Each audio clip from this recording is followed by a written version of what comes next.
আকাশবাণী কলকাতায় আপনারা দেখছেন 23 নিউজ বাংলা চ্যানেলের আজকের তাজা খবর। আজকের প্রধান শিরোনাম, সরকারি কর্মচারীদের 18% ডিএ বাড়তে পারে, ভাবনা চিন্তা শুরু রাজ্যের, কবে মিলবে বকেয়া ডিএ? টাকার বিনিময়ে চাকরি, প্যানেলে খোদ তৃণমূল নেত্রীর নাম, বিরাট হুঁশিয়ারি বিজেপি নেতা।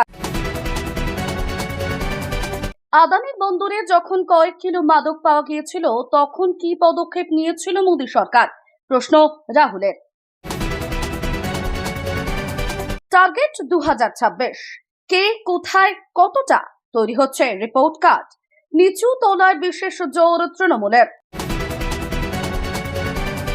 মন্দির হোক আর দরগা বা মসজিদ, পাবলিকের রাস্তা দখল করলেই উচ্ছেদ হতে হবে, সুপ্রিম কোর্ট।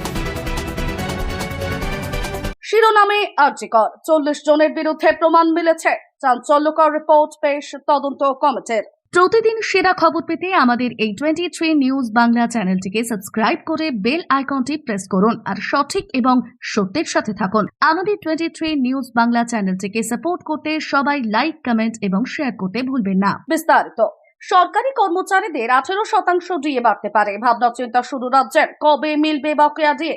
18% মহার্ঘ ভাতা বাড়তে পারে সরকারি কর্মচারীদের, এ নিয়েই ভাবনা চিন্তা শুরু করেছে রাজ্য সরকার। মহার্ঘ ভাতা নিয়ে রাজ্য সরকারি কর্মচারীদের ভাগ্য চমকাতে পারে। এর কারণ হলো 18% ডিএ বাড়তে পারে তাঁদের। কেন্দ্রীয় সরকারি কর্মীদের থেকেই তাঁদের প্রাপ্ত ডিএর হার অনেকটাই কম। এই নিয়ে কর্মীদের মধ্যে তুমুল অসন্তোষও আছে। আর সেই আবহেই বড় খবর সামনে এলো। জানা যাচ্ছে রাজ্য সরকারের তরফে 18% মহার্ঘ ভাতা বাড়ানোর বিষয়ে ভাবনা চিন্তা করা হচ্ছে বলে একাধিক রিপোর্টেই জানানো হচ্ছে। তবে এক লপ্তে 18% ডিএ বাড়ানো হবে না। একাধিক রিপোর্ট অনুযায়ী ইতিমধ্যেই নয়া অর্থবর্ষের বাজেট নিয়ে প্রস্তুতি শুরু করে দিয়েছে মধ্যপ্রদেশ সরকার, আর সেটার অঙ্গ হিসেবেই রাজ্য সরকারি কর্মচারীদের মহার্ঘ ভাতা বৃদ্ধির বিষয়টিও বিবেচনা করা হচ্ছে। উৎসবের আবহেই রাজ্যের সরকারি কর্মচারীদের 3 বা 4% মহার্ঘ ভাতা বাড়ানো হতে পারে। 4% ডিওনেস রিলিফ বাড়তে পারে অবসরপ্রাপ্ত রাজ্য সরকারি কর্মচারীদেরও। একাধিক রিপোর্ট অনুযায়ী দুর্গাপুজো বা দীপাবলির আবহেই রাজ্য সরকারি কর্মচারীদের 3 বা 4% মহার্ঘ ভাতা বাড়ানো হতে পারে। 2025-26 অর্থবর্ষের মধ্যে রাজ্য সরকারি কর্মচারীদের ডিএ বাড়িয়ে 64% নিয়ে যাওয়ার বিষয়ে ভাবনা চিন্তা করা হচ্ছে। অবসরপ্রাপ্ত রাজ্য সরকারি কর্মচারীদেরও ডিওনেস রিলিফ বাড়িয়ে 64% করা হতে পারে।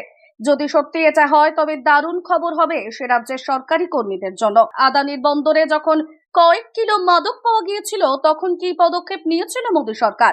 প্রশ্ন রাহুলের। সামনেই হরিয়ানা নির্বাচন, আর এই নির্বাচনে আদানিকে হাতিয়ার করে বিজেপিকে প্রতিনিয়ত বিদ্ধ করে যাচ্ছে কংগ্রেস। মঙ্গলবার হরিয়ানার বাহাদুরগড়ের নির্বাচনী প্রচারে মাদক ইস্যু নিয়ে মন্তব্য করেন কংগ্রেস সাংসদ রাহুল গান্ধী। তিনি বলেন, হরিয়ানার যুব সমাজকে নষ্ট করার প্রতিক্রিয়া চলছে। রাজ্যের বিভিন্ন এলাকায় মাদকের ব্যবহার বেড়েছে। চলতি বছরে আদানি মুদ্রা বন্দরে কয়েক কিলো হেরোইন উদ্ধার হয়েছে। মোদীজির বন্ধু আদানির পোর্টে বেআইনি কাজকর্ম চলে, কিন্তু মোদী সরকারের বিরুদ্ধে কোনো পদক্ষেপ কি আজ পর্যন্ত নিয়েছে? ওই হেরোইন বাজেয়াপ্ত হওয়ার পর সেটা কি হলো? কেউ কি গ্রেফতার হয়েছে? হরিয়ানায় এসে প্রধানমন্ত্রী বলুক এই ঘটনার বিরুদ্ধে কোনো পদক্ষেপ নেওয়া হয়েছে কিনা। গুজরাট সরকার বা কেন্দ্রীয় সরকার কোনো আইনি ব্যবস্থা নিয়েছে কিনা সেটা জনতাকে জানাক। প্রসঙ্গত, বছর 3 আগে গুজরাটের মুদ্রা বন্দর থেকে প্রায় 2988 কিলোগ্রাম মাদক উদ্ধার হয়েছিল মুদ্রা বন্দর থেকে, যার বাজার মূল্য ছিল 21,000 কোটি টাকা। হেরোইন ছাড়া উদ্ধার হয়েছিল চারাস, গাঁজার মতো নিষিদ্ধ মাদক। সেই ঘটনার তদন্ত চললেও এখনো পর্যন্ত সেভাবে কেউ গ্রেফতার হয়নি। ঘটনাটি নিয়ে সে সময় থেকেই চলছে রাজনৈতিক তরজা। টার্গেট 2026, কে কোথায় কতটা তৈরি হচ্ছে রিপোর্ট কার্ড, নিচু তলায় বিশেষ জোর তৃণমূলের। লক্ষ্য 2026, এখন থেকেই সংগঠনের নিচু তলায় জোর দিতে সচেষ্ট তৃণমূল কংগ্রেস। লোকসভার ফল প্রকাশের পর গোটা রাজ্যের ব্লক এবং টাউনের ফলাফল হাতে পেয়েছেন তারা। কে কতটা পারফরমেন্স দিয়েছে তা ধরা পড়েছে রেজাল্টে। এমনকি শাসক দলের নেতার আচরণ কেমন তাও বুঝে নিয়েছে শাসক দল।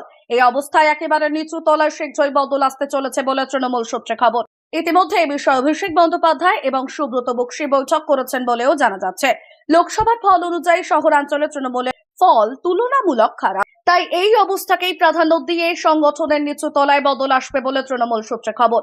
জনভিত্তি কতটা তা মেপে নিতে চাইছে তৃণমূল কংগ্রেস, আর সেই রিপোর্ট কার্ডের উপর ভিত্তি করে মিলবে সাংগঠনিক দায়িত্ব। আগামী 1.5 বছর পরেই রাজ্যে বিধানসভা নির্বাচন, তার আগে ব্লক স্তরকেই ঢেলে সাজাচ্ছে তৃণমূল কংগ্রেস, আর সেখানেই জনপ্রতিনিধিদের থেকে পাওয়া রিপোর্টের পাশাপাশি ওই ব্লকের নেতার প্রকৃত জনভিত্তি কতটা, মানুষের সঙ্গে মেশার ক্ষমতা কেমন তা দেখে নেওয়া হচ্ছে। আসলে মানুষের সেই নেতা সম্পর্কে কতটা আস্থা রয়েছে, কতটা সেই নেতা কাজ করতে পারেন, মানুষের প্রতি সেই নেতার ব্যবহার কেমন, তার সবটাই গুরুত্ব সহকারে দেখে নিতে চায় শাসক দল। প্রসঙ্গত এর আগে বর্ধমান, নদিয়া, 2 মেদিনীপুর, ঝাড়গ্রাম, কোচবিহার, জলপাইগুড়ি এবং হুগলির একাধিক জায়গা থেকে নানান অভিযোগ এসেছিল। ব্লক স্তরে কোনো অশান্তি যে দল বরদাস্ত করবে না, ইতিমধ্যেই বুঝিয়ে দেওয়া হচ্ছে। মানুষের সাথে জনসংযোগ করাই যে আসল লক্ষ্য তৃণমূলের, তা এই কমিটির মাধ্যমেই বুঝিয়ে দিতে চলেছে তৃণমূল। উদাহরণস্বরূপ তৃণমূল সূত্রের খবর, কলকাতা লাগোয়া উত্তর 24 পরগনার দেগঙ্গা সহ বেশ কিছু বিধানসভা এলাকায় আইএসএফ এর শক্তি বৃদ্ধি হচ্ছে।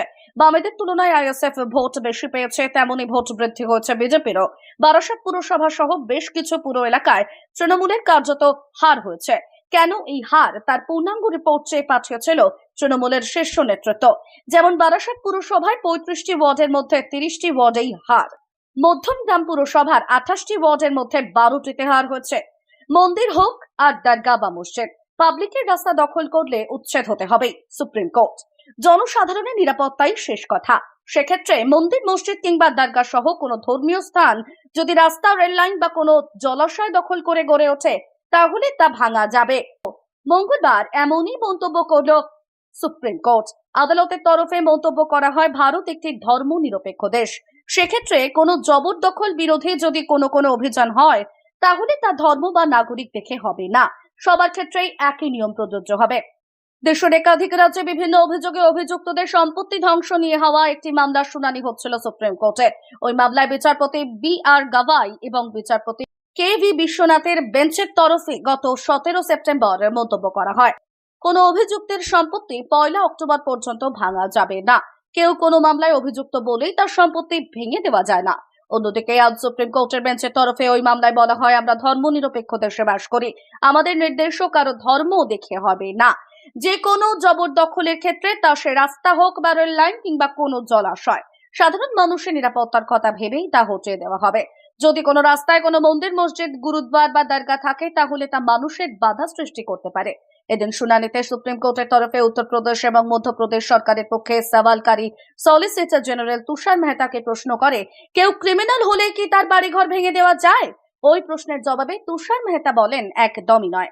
কেউ যদি ধর্ষণ বা সন্ত্রাসবাদে জড়িত হয়, তাহলেও নয়। শিরোনামে আরজি কর, 40 জনের বিরুদ্ধে প্রমাণ মিলেছে, চাঞ্চল্যকর রিপোর্ট পেশ তদন্ত কমিটির। গত আগস্ট মাস থেকেই শিরোনামে রয়েছে আরজি কর। মহিলা চিকিৎসকের ধর্ষণ খুনের ঘটনার পর সামনে এসেছে একাধিক অভিযোগ। তৎকালীন অধ্যক্ষ সন্দীপ ঘোষের জামানায় হওয়া দুর্নীতি থেকে শুরু করে থ্রেট কালচার, একাধিক বিষয় শোরগোল ফেলে দিয়েছে।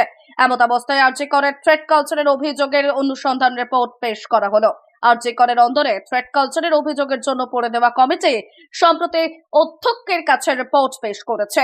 সেখানে অভিযুক্ত 59 জনকে 3টি ক্যাটাগরিতে ভাগ করে রাখা হয়েছে। জানা যাচ্ছে, অভিযুক্তদের মধ্যে বেশিরভাগই জুনিয়র ডাক্তার, হাউস স্টাফ এবং ইন্টার্ন। তদন্ত রিপোর্ট অনুযায়ী অভিযুক্ত 59 জনের মধ্যে 40 জনের বিরুদ্ধে অভিযোগের সম্পূর্ণ সত্যতা পাওয়া গিয়েছে। তাদের ক্যাটাগরি 1 এ রাখা হয়েছে। 14 জনের বিরুদ্ধে অভিযোগের প্রমাণ বেশিরভাগ ক্ষেত্রে মিলেছে, তাদের ক্ষেত্রে আরো কিছুটা তদন্ত প্রয়োজন, এবং বাকি 5 জনের বিরুদ্ধে অভিযোগের প্রমাণ অত্যন্ত দুর্বল। এখানেই শেষ নয়, যে 13 জন ফ্যাকাল্টির বিরুদ্ধে থ্রেট কালচারে জড়িত থাকার অভিযোগ উঠেছিল, তাদের বিরুদ্ধে আলাদা তদন্ত কমিটি গড়ে দেওয়া সুপারিশও রয়েছে, এমনটাই খবর। স্বাভাবিকভাবে এই রিপোর্টের কথা প্রকাশ্যে আসতেই তা নিয়ে জোর চর্চা শুরু হয়েছে। আরজি কর হাসপাতালে তরুণী চিকিৎসকের ধর্ষণ খুনের ঘটনার পর থেকেই চর্চার কেন্দ্রে রয়েছে রাজ্যের নানান মেডিকেল কলেজে হওয়া থ্রেট কালচারের অভিযোগ। জুনিয়র চিকিৎসক এবং পড়ুয়াদের অনেকে ইতিমধ্যে এই নিয়ে সুর চড়িয়েছেন। আরজি করে যেমন থ্রেট কালচারের অভিযোগে অভিযুক্ত 59 জনকে জিজ্ঞাসাবাদ করেছে সংশ্লিষ্ট তদন্ত কমিটি। এবার অধ্যক্ষের কাছে তদন্ত রিপোর্ট পেশ করা হলো। এদিকে আরজি কর ধর্ষণ হত্যাকাণ্ডের কথা বলা হলে বর্তমানে এই ঘটনার তদন্ত করছে সিবিআই। সোমবার সুপ্রিম কোর্টে এই মামলার শুনানি হয়েছে। সেখানে ফের একবার তদন্তের অগ্রগতির রিপোর্ট পেশ করেছে কেন্দ্রীয় তদন্তকারী সংস্থা।